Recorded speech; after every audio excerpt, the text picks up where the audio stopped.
¿Qué es el mal? Las concepciones tradicionales del mal se concentran en la total monstruosidad de las acciones malignas, el completo temor y la impensabilidad del horror. Llamado mal puro o radical, este es el tipo de mal asociado con antagonistas o villanos, es la antítesis del bien.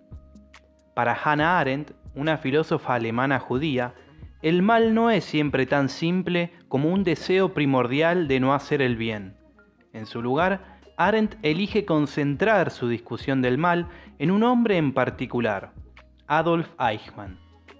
Llevado a juicio por numerosos horrores, Eichmann fue declarado culpable de crímenes de lesa humanidad, especialmente contra la población judía, por supervisar los trenes que transportaban gente a los campos de concentración.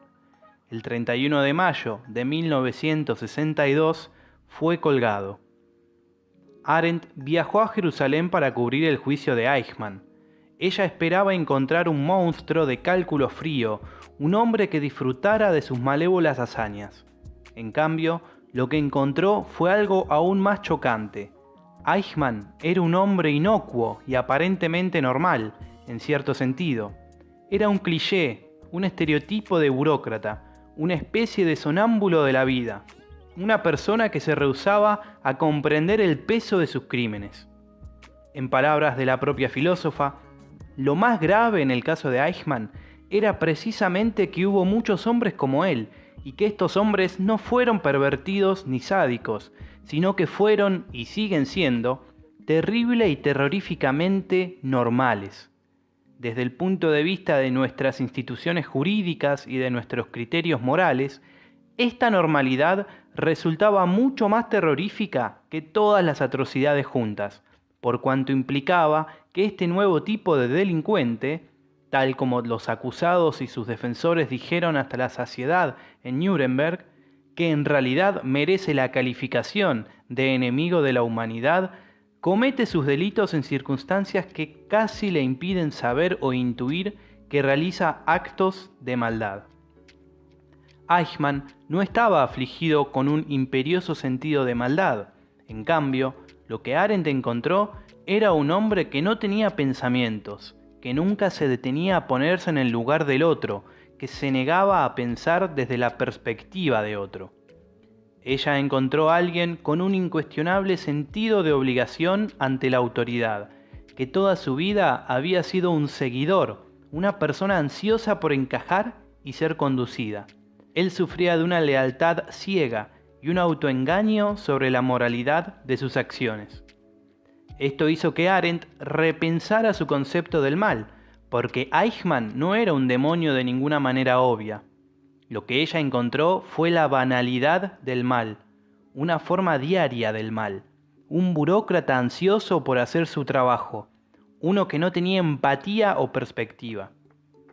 Cuando hablo de la banalidad del mal, escribe Arendt, lo hago solamente a un nivel estrictamente objetivo.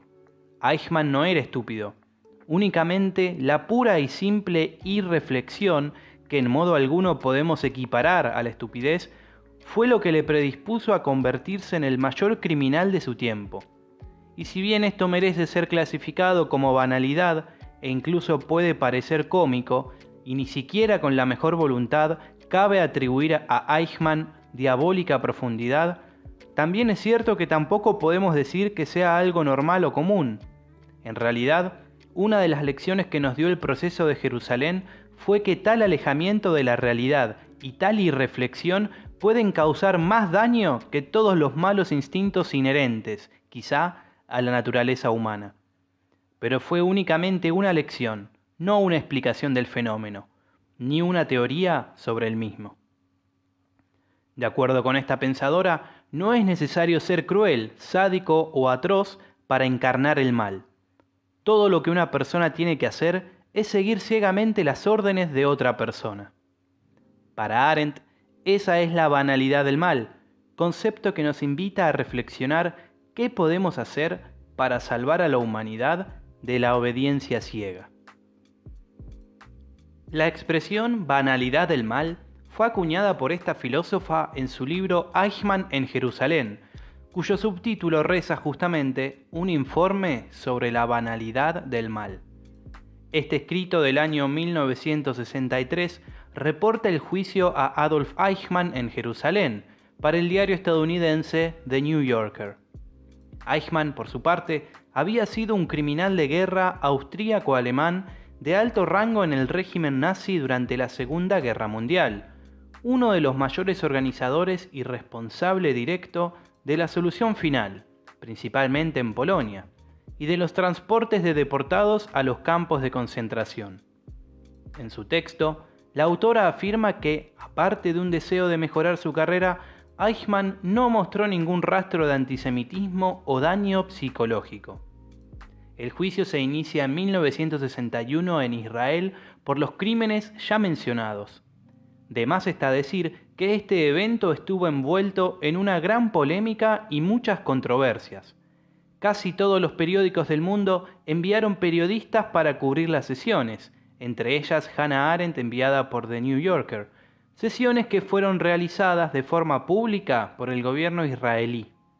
Además de crímenes contra el pueblo judío, Eichmann fue acusado de crímenes contra la humanidad y de pertenecer a un grupo organizado con fines criminales.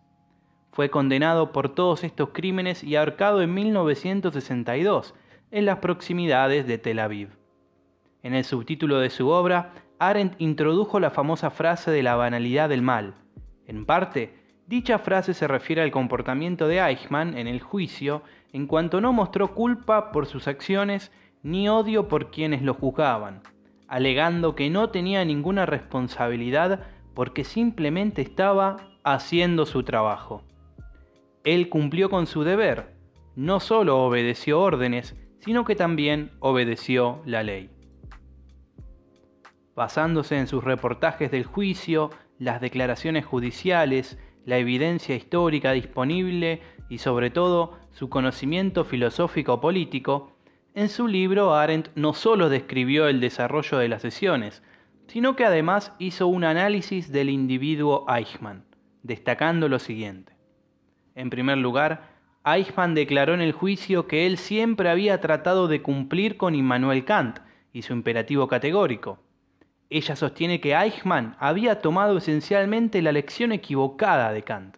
Eichmann no habría reconocido la regla de oro, trata a los demás como querrías que te trataran a ti, o no hagas a los demás lo que no quieras que te hagan a ti, y el principio de reciprocidad implícito en el imperativo categórico, sino que solo entendía el concepto de acciones de un hombre coincidiendo con la legislación general. Eichmann había intentado seguir el espíritu de las leyes llevadas a cabo, como si el propio legislador lo aprobara.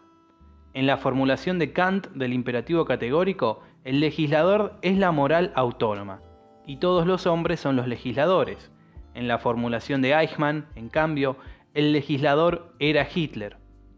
Eichmann cambió cuando fue encargado de llevar a cabo la solución final, momento en el que Arendt afirma que había dejado de vivir en consonancia con los principios kantianos, que se había dado cuenta de ello, y que se había consolado pensando que había dejado de ser dueño de sus propios actos y que él no podía cambiar nada. En segundo lugar, la incapacidad de Eichmann para pensar por sí mismo fue ejemplificada por su uso constante de frases hechas y clichés de su invención, demostrando su irreal visión del mundo y la falta de habilidades de comunicación a través de la dependencia del lenguaje burocrático y eufemístico del lenguaje en clave, que hizo que la aplicación de las políticas de Hitler fuera de alguna manera aceptable. En tercer lugar, si bien Eichmann podría haber tenido inclinaciones antisemitas, Arendt argumentó que no mostró ningún caso de anormal odio hacia los judíos, ni un fanático antisemita, ni tampoco un fanático de cualquier otra doctrina. Personalmente, nunca tuvo nada contra los judíos.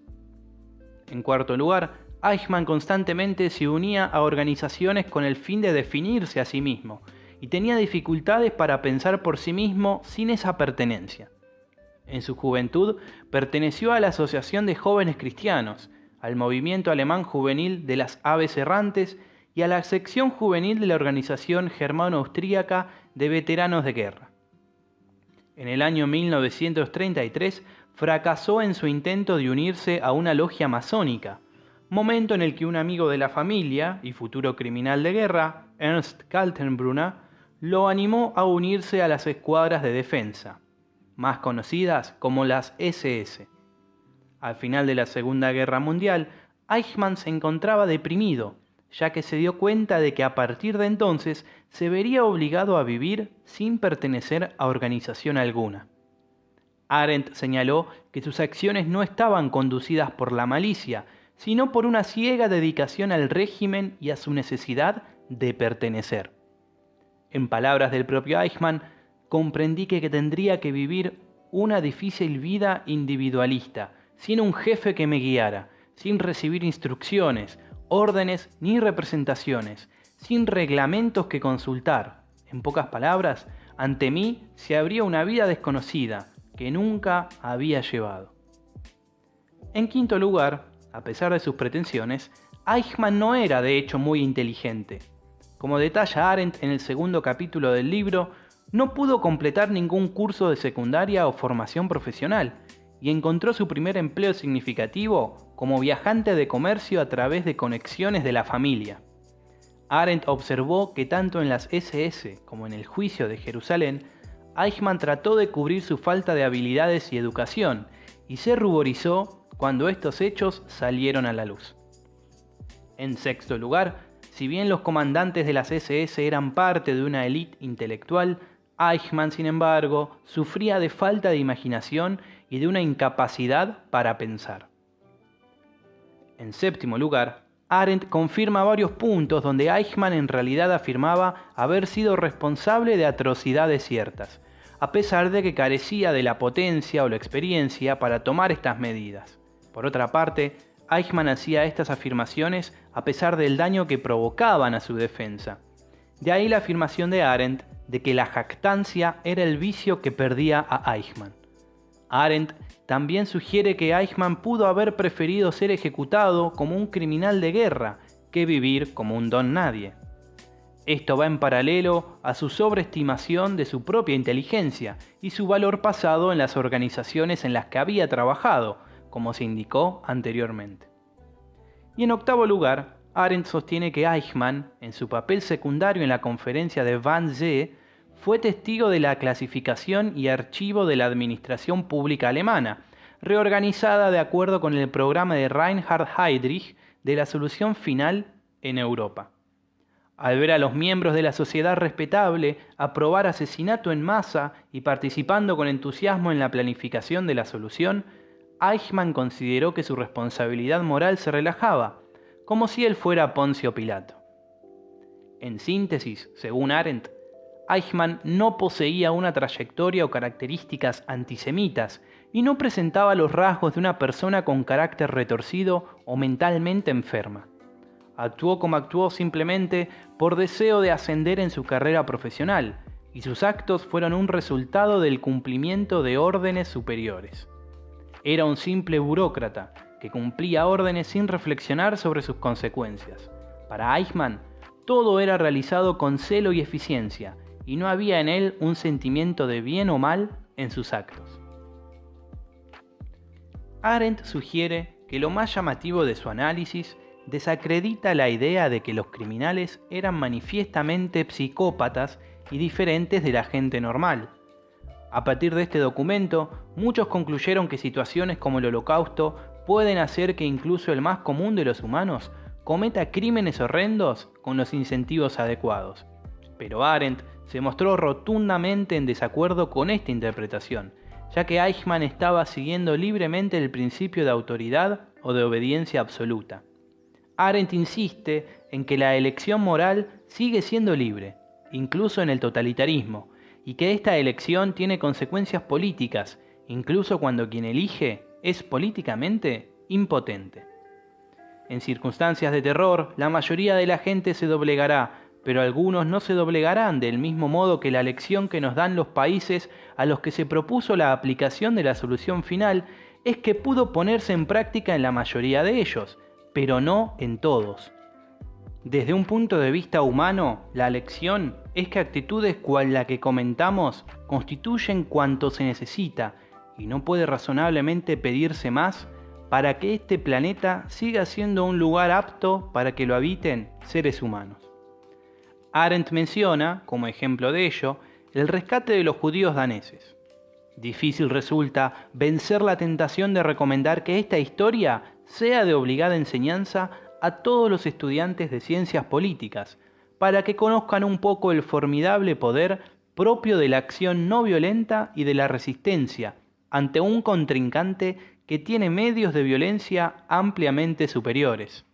No se trataba solo de que el pueblo de Dinamarca se negó a asistir a la implementación de la solución final, ya que los pueblos de tantas otras naciones conquistadas habían sido persuadidos de hacerlo, o habían estado dispuestos a hacerlo, sino también que cuando el Reich tomó medidas y decidió hacer el trabajo en sí, se encontró que su propio personal en Dinamarca había sido infectado por este y fueron incapaces de superar su aversión humana a la crueldad del caso, que sus compañeros en las zonas más cooperativas tenían.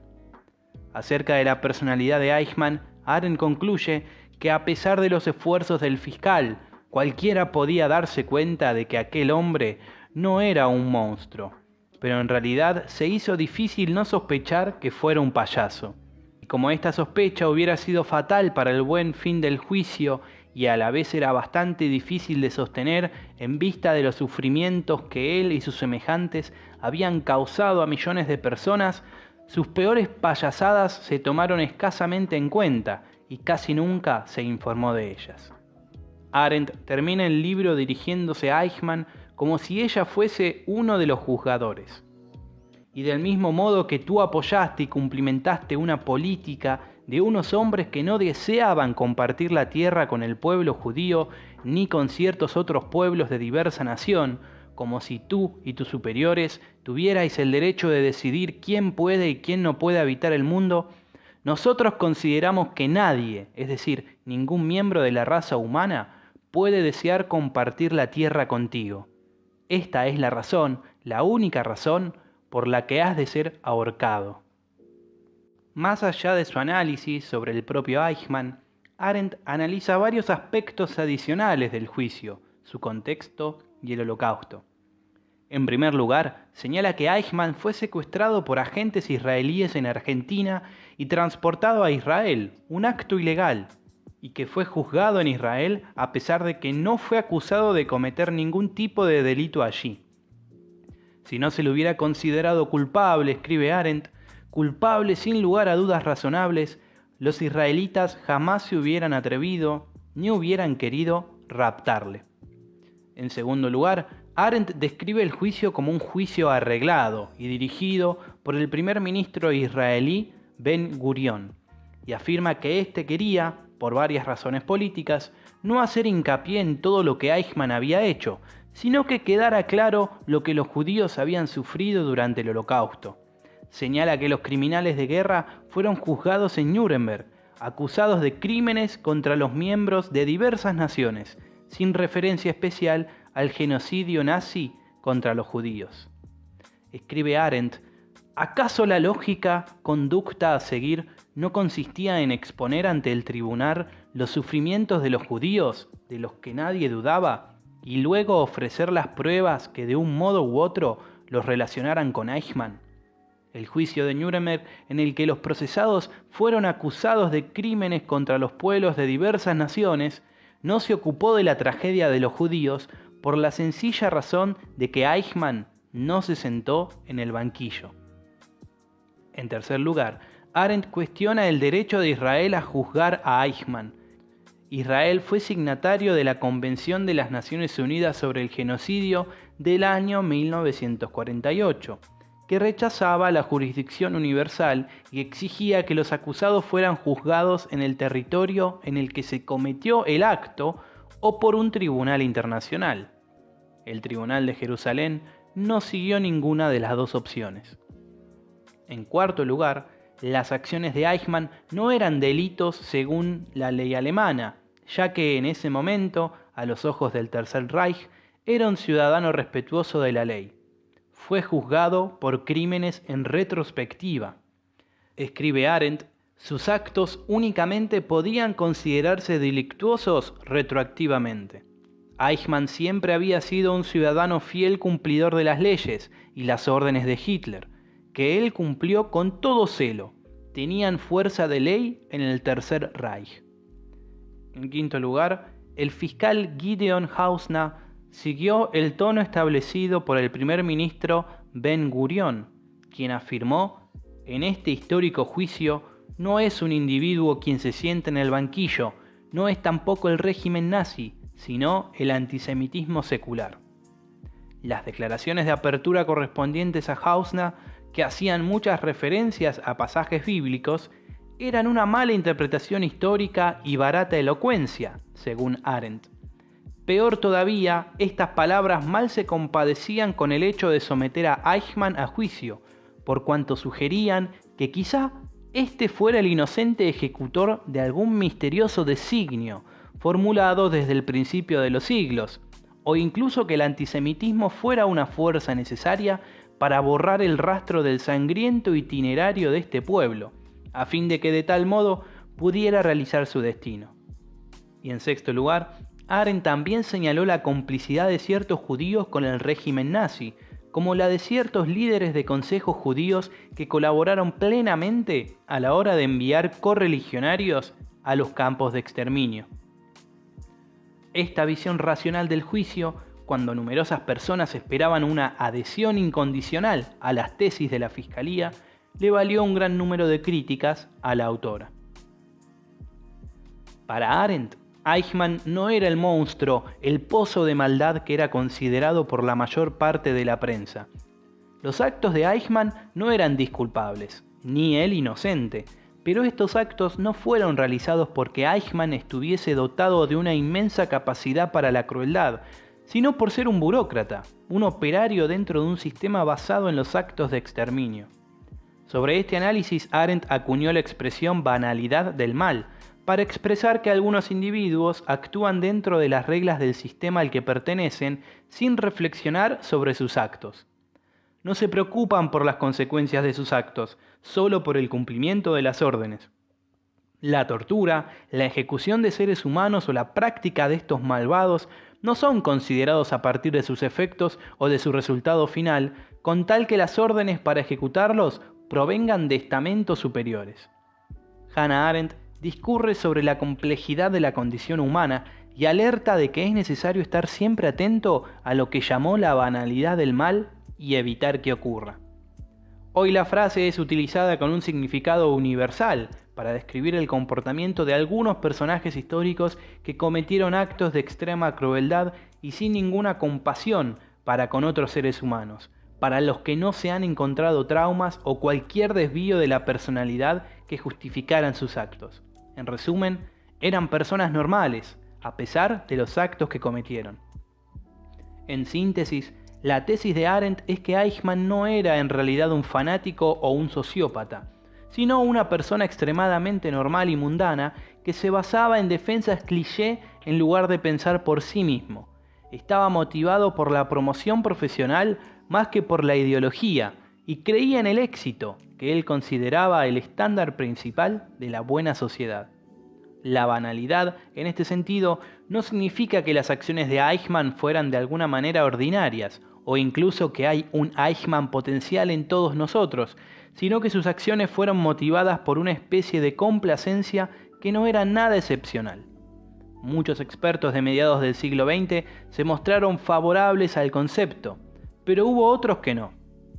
El concepto de la banalidad del mal ha sido criticado por varios intelectuales y analistas, sobre todo en Israel.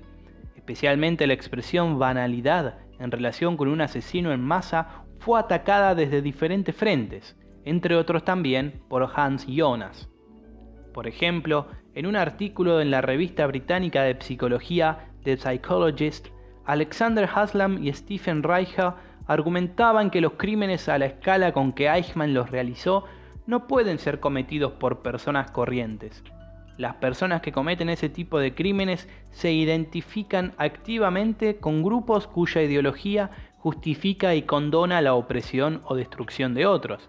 Es decir, saben que están cometiendo un crimen, pero simplemente encuentran un modo de justificarlo.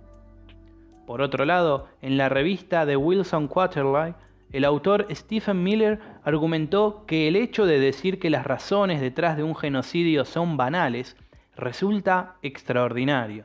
El despojar a una persona de su humanidad lo suficiente como para que deje de cuestionar éticamente sus acciones es todo menos banal. Arendt se refería a Eichmann como un hombre banal, no a los regímenes totalitarios o al mal en sí que trae detrás varios conceptos como la personalidad y la esencia de la persona que realiza estos actos atroces. Por lo tanto, su teoría pierde la generalidad, convirtiéndose más en un análisis del caso de Eichmann que en una explicación filosófica sobre la conducta humana y la ética. Adicionalmente, según Miller, Arendt no estaba equivocada al decir que Eichmann no era un psicópata, pero el hecho de que no fuera un psicópata antisemita no elimina el hecho de que sí era un fanático radical. Según Eichmann, él era un ávido seguidor de Kant. Sin embargo, transformó las leyes universales del imperativo categórico en leyes de Hitler. En otros términos, hacer lo que pueda ser considerado bueno para el Führer. Arendt postuló la idea de que era un simple burócrata. No odiaba a los judíos, sino que admiraba a Hitler. Para terminar, si hemos de extraer alguna enseñanza de este tema, podemos remitirnos al modo en que Arendt culmina el capítulo 15 de su libro, mientras el criminal aguarda en el patíbulo cumplir con su condena. Fue como si en aquellos últimos minutos de vida Eichmann resumiera la lección que su larga carrera de maldad nos ha enseñado, la lección de la terrible banalidad del mal, ante la que las palabras y el pensamiento se sienten impotentes.